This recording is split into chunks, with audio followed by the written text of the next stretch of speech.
ose bashkëpunimi në të ardhmen. Ne kemi thënë që potencialisht si partner është konsideruar LDK-ja, e cila ajo është drejtuar pra dhe me një ftesë dhe mundësi të diskutimi, dhe konsiderohet edhe nisma në raport me mundësinë e prezencës së saj në ekzekutiv, për arsye që nuk e kemi numrat e mjaftueshëm që të jemi të vetë mjaftueshëm për formimin e qeverisë. Dhe një farë forme ka pasur një përgjigje pozitive nga nisma? Ekziston mundësia e një partneriteti në ekzekutiv, po kjo pas zgjedhjes së kryeparlamentarit, pra pas përfundimit të procesit karshi konstituimit të kuvendit. Zonja Satovci, nesër gjithashtu është caktuar edhe seanca e radhës. Cilat janë pritjet, apo mbase e nuk ka fare pritje?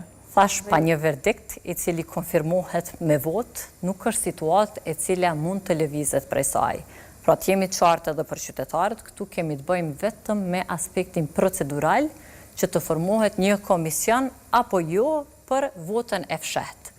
Partit tjera nuk i delegojnë emrat e tyre, partit tjera nuk e votojnë këtë komision as me votën për, as me votën kundër, as me abstenim. Kjo na lën në një periudhë ose në një situatë ku votat tona nuk janë të mjaftueshme për ta përmbyllur këtë si proces. Pa u përmbyllur dhe pa u konstatuar një vendim karshi këtij procesi, as nuk mund të kthehet prapa e as nuk mund të ecë përpara. Andaj qoftë vota kundër, e cila do të mundsonte që të kthehemi përsëri në metodologjin paraprake, apo vota për ku ne ecim normalisht në një proces. Pse nuk kthehet në metodologjin paraprake, me që nuk ka formim komisione? Se veç jemi hyrë në një proces ku disa grupe parlamentare i kanë dërguar emrat e tyre.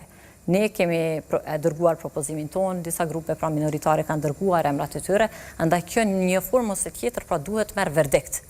Ose vazhdon mbetet pjesë e agjendës në ripërsëritje, derisa që të konsumohet si procedurë dhe të konstatohet në bazë të shumicës për ose kundër. Kështu që kjo është rrethana, përveç në qoftë se pra marrim edhe një përgjigje, të cilat ne shpresojmë që ta marrim sa më shpejt nga ana e gjykatës kushtetuese, e cila e qartëson pastaj këtë si procedurë.